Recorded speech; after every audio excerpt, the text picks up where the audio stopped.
To a new video. We are here at Aldershot police station, which you may recognise from Sergeant Clarkson, the temporary sergeant. So please Have leave. you put some aftershave on just for me? Please leave, please. Okay, you're on private property, you are trespassing right now. No. You've not identified yourself. Sorry, neither of you. And you've not told me you're recording. Okay, that's Why fine. don't you stick to your policies? Why is it always ones with the thin blue line that don't stick to their policies? Okay. My name's TPS Clarkson 27394, based at Aldershot Police Station. Listen, I don't really care whether you're filming me or not. No, I you can don't go care. on YouTube, And it will, you yeah. like. Perfect. You do what you want to do. You're on private property. Please leave. And you do what you want to do. Thank you very much. Please as leave. long as it's within the law. It is within the law because you're on private It property. is. Please leave. I'm going to step onto the footpath. Yeah, you're going to be getting off our private property. Okay. Well, I'm going to step onto the footpath. You're going to be getting off private property, or you'll be arrested for breach of the peace. Yeah. Please don't come around here again. Okay, because you'll be arrested for breach of the peace. Okay. But thank you very much for being a tyrant. Sorry, what did you call me? Being a tyrant. A tyrant? Yeah. Am I a tyrant? I'm not interested in getting an argument with you. I'm not Keep calling interested me in names arguing. And you'll be arrested for a public order offence. Okay. Thanks very much. So I've come here today wearing a t-shirt with his quote on it. Call me a tyrant again and I'll arrest you. So we are here and we're going to wear this and we're going to see, is he going to arrest me? We did last time. We're going to walk around past the magistrate's court. So interesting to note about this, I made the complaint anonymously. However, when they sent me my complaint outcome, they used my full name, just to let me know that they know who I am. I've watched your YouTube channel. There is no body-worn footage. Very convenient. So their first complaint was that temporary sergeant was rude and dismissive. I've watched your YouTube film of the incident titled Thin Blue Line Bully under Absolute Audits, where your email address appertains to. Clarkson, I agree, was a little blunt with you on occasions in the footage. He is polite in his requests to ask you to leave initially, however, then things deteriorate a little. In the main, I can see he is frustrated with you, and this has come across as being dismissive. I can see how you felt that some of his conduct was rude. At points, however, you have goaded him unnecessarily, and you have admitted in your own film that you had pushed him as far as you could. Now, they've slightly twisted that. In the original video I said that I couldn't push things any further, so I did as he asked me to, because I had places to be and couldn't get arrested. So they've sort of taken my words out of context, slightly though. You're at liberty to film at police station and police officers, police cars, etc. from a public area. However, my advice to you is to ask blah blah blah, no thank you. I note from other videos you've posted on YouTube, blah blah blah. That's got no relevance. Not all areas of the police station are public. I have, however, spoken to TPS Clarkson's supervisor, who has already debriefed the officer and made it clear to him to remain professional at all times. I therefore conclude... Right from the start, this case sets off alarm bells, and not the kind you can just ignore. What you're about to witness isn't just another routine interaction outside a police station, it's a clash of authority, accountability, and a question that cuts right to the core of justice itself. On one side, we've got an auditor, calm, calculated, and clearly prepared. On the other, a police sergeant whose words, caught on camera, are about to come back and haunt him in a very public way. Now here's where it gets interesting. This isn't their first encounter. There's history here, tension, accusations, and most importantly, a complaint that has already been investigated and upheld. But even with that outcome, something doesn't quite sit right. Because while the system acknowledges wrongdoing, the consequences, that's where things start to unravel. And today's twist, it's bold, it's deliberate, and honestly, it's a little bit genius. The auditor is wearing the officer's own words, literally printed on his shirt, turning a past threat into a walking statement. So the real question is this: when the roles feel reversed and the spotlight is dissatisfied that TPS Clarkson physically touched him. You state that he touched you and this is unwanted contact. I've spoken with TPS Clarkson and also the other police officer who was present. Neither officer remembers Clarkson touching you. Your own video does not show this either. I can see no contact between the officer and yourself on your video. I think that's correct because of the angle. It wasn't caught on film. Are there CCTV cameras around here? I mean, it happens sort of here, so not really. I can hear you say don't touch me on the video clip as he's holding out a hand, but the hand doesn't touch you. Well, you can't specify that because you've just said here that you can't see whether he did or not. Therefore, the service provided by the police was acceptable. Wouldn't say it was acceptable, but I can see their point there. And the final part is the complainant believes he was threatened with arrest unlawfully. This is where it gets interesting. You state, TPS Clarkson threatened to arrest you for a breach of the peace and the Public Order Act offence which you believe to be against the law, namely Section 26, Criminal Justice and Courts Act 2015. A police constable listed in subsection 3 commits an offence if he or she exercises the powers and privileges of a constable improperly, and he knows or ought to know that the exercise is improper. Now I've got the legislation here, so it's correct, it does say that. This is where it gets interesting. They actually referred this to the force solicitor. It is clear on your YouTube video that TPS Clarkson has said that you may be arrested for those offences which appear to have been said mistakenly in the heat of the moment and are inaccurate in terms of the context. Oh, okay, so he said it by accident in the heat of the moment and I've taken it out of context. Ah, silly me.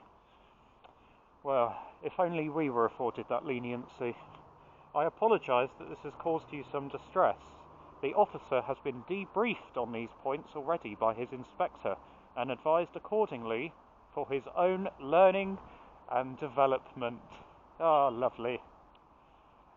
I have taken advice from our force solicitor on the law, as you have quoted expressing concern that TPS Clarkson has breached that law.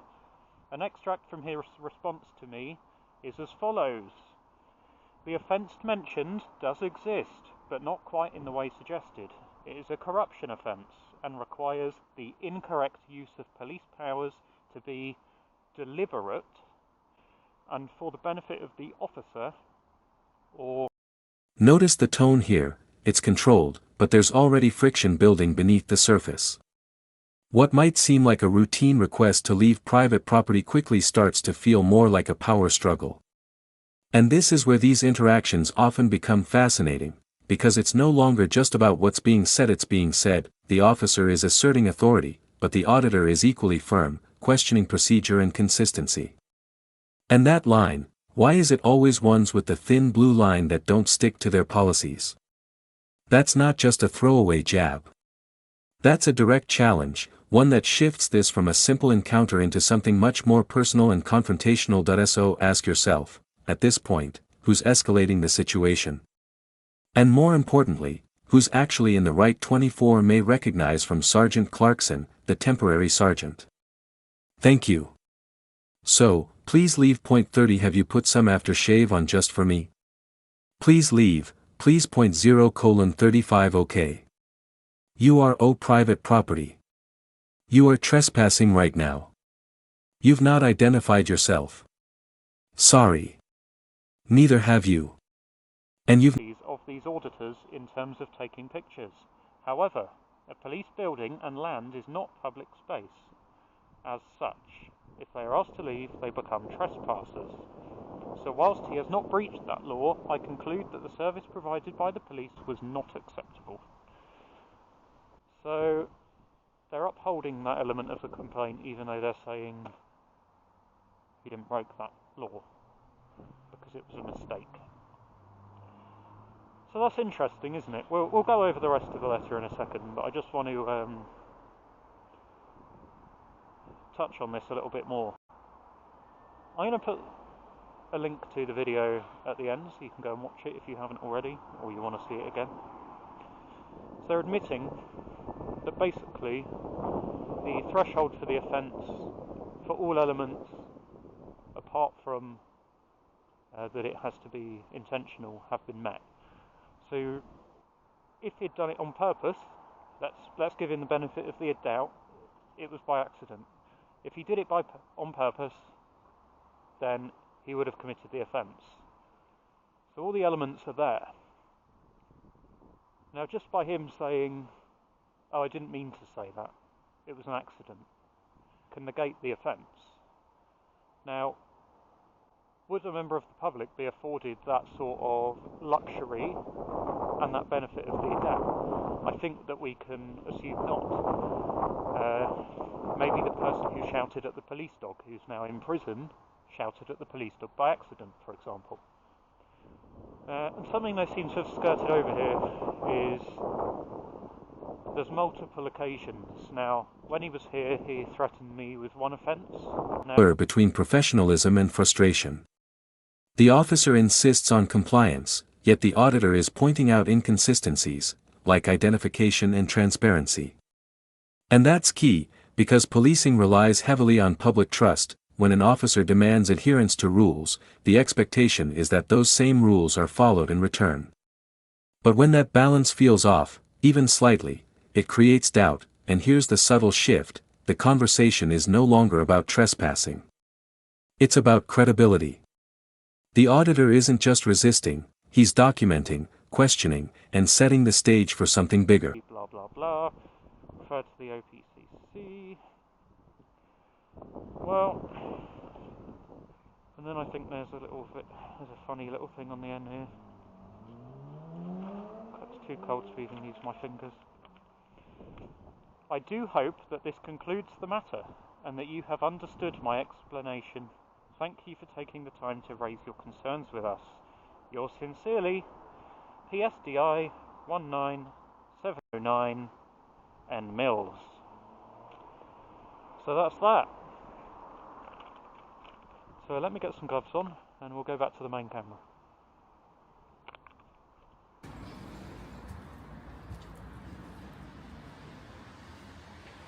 So this is, oh yeah, we've been in here before actually. They let us see paste, didn't they? Or photocopy some. So, oh right, okay. Who's on? It's going to Lates. You've got an appointment or anything? I can help with. No, I'm just a fan. Fair enough. I will bring it up.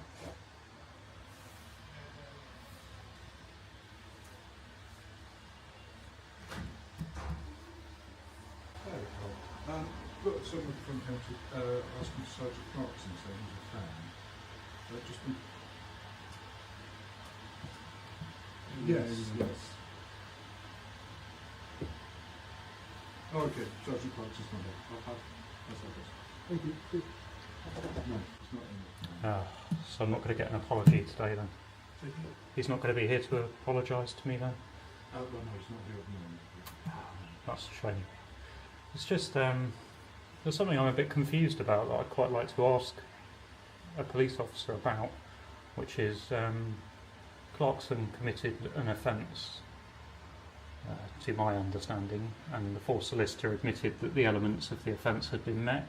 However, they caveated it by saying he didn't intend to commit the offence, it was an accident, so therefore nothing will be done about it.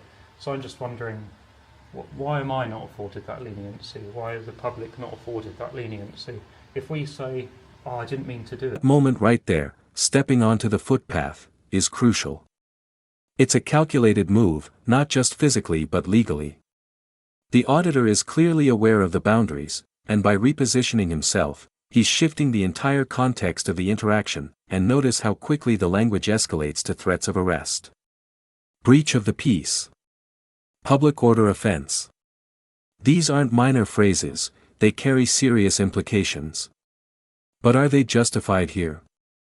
That's the question that will echo throughout the rest of this case, because when threats of arrest are used, they need to be grounded in solid legal footing, not frustration, not emotion, and definitely not impulse. So when you hear those words repeated, you have to wonder, is this enforcement, or is this overreach? So it wouldn't be that criteria of theft, but taking from someone's personal word.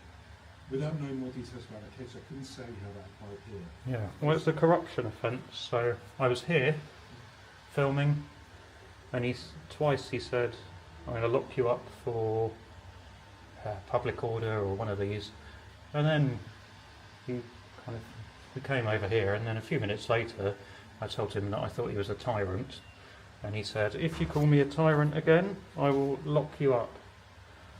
And the reason he said he'll lock me up is for a public order offence. So that's three times he threatened to arrest me because he didn't like that I was there. So how can a mistake happen 3 times? They said he said it by accident. So if you threaten to arrest someone by accident, you can say it once. Second time, not really an accident. Third time, definitely not an accident. I'm just interested, you know, and my viewers are interested. We want to know why this is corruption. This is blatant corruption. And what are the police going to do about it? You're actually like holding us to account there. My question is, have you put these questions back to the full solicitor? I couldn't speak on I don't have direct contact with the full solicitor. It was handled by somebody else. I've got the paperwork here. You're welcome to look at it. I mean, it's all upheld. The page in question, I think it is. I mean, I know you're probably not going to know the answer, but it might be interesting for you to know. Here we go. All the points are upheld. Point 5. And it continues on to the next page if you want to have a read.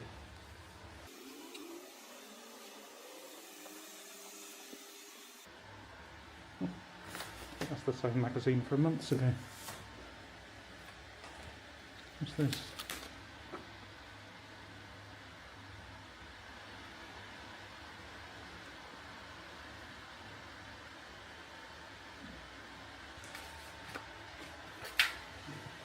So, the part I was most keen to see is that obviously the whole point of this is that mistakes are made at every level. Yeah. And that there should be built in a system by which to review.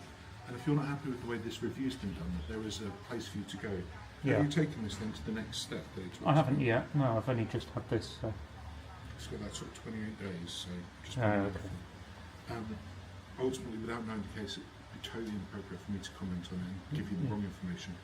Yeah. It sounds like if you've still got questions, there is a route to be following. There is, yeah, but it's more, you know, should Hampshire Constabulary be investigating Hampshire Constabulary? It's a bit, and the independent complaints isn't independent, it's investigated by ex-police officers, so it's not what I would consider independent.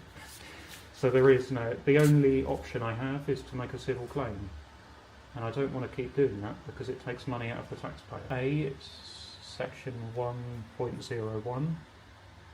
I think B is 1.1. It's in all of them, but it says a copy of post must be available for consultation by police staff, members of the public and detained persons at all police stations in the UK. So I've got a right to come in here as a member of the public and ask for it. So that's the second way I'm going to check to see if you're... Last time I came in here, to be fair, she photocopied me what I wanted. I'm vaguely aware of that. That was my colleague. And we found an old copy from an officer upstairs. And photocopied. Which, I mean, if you're happy with that, it doesn't meet exactly, you know, the code exactly. And I'm happy It should be the 2023 version, that's what you should be giving me. I mean, I went to one in London and they gave me one from 10 years ago, which, you know, this isn't London, so hopefully it's a bit better, but... But no, I can tell you there is no copy of PACE at the front counter. The only time I've ever seen it was when I've just done brief visits to the custody wing to see how that bit works. Yeah. So sure. But you would be able to go and get me a copy if I wanted you to? I mean, my understanding is the last time we got lucky that there was a copy in the building with another officer. Yeah. No, it's not something that's at the front counter at the moment. I'll take it up with the people who lead our team. Okay, so it's a no-one case. If you're happy for me to just go and ask around, see if I can find a copy, I can't guarantee it because it's not something issued at the front counter. It's something that legally should be issued at the front I'll counter. take that further on. I will. And that's something that I ask everywhere I go to see the consistency. And I think only 1 or 2 police stations out of maybe 20 have given me a copy. So it's something that I'm trying to. When I can find a copy, I'm going to check that code and I am going to take it to my home rooms. Yeah, it will be in the very start. Now here's where the story takes a sharp turn, from confrontation to investigation. The auditor isn't just revisiting the scene, he's bringing evidence with him. A formal complaint. An official response. And most importantly, acknowledgement from the police themselves that something went wrong, but look closely at how it's framed. Yes, the complaint is upheld. Yes, the officer's conduct is questioned. But there's also a subtle shift in language, phrases like frustrated, a little blunt, heat of the moment. These soften the impact, almost reframing the behavior as understandable rather than unacceptable, and that raises a critical question: when accountability is filtered through interpretation,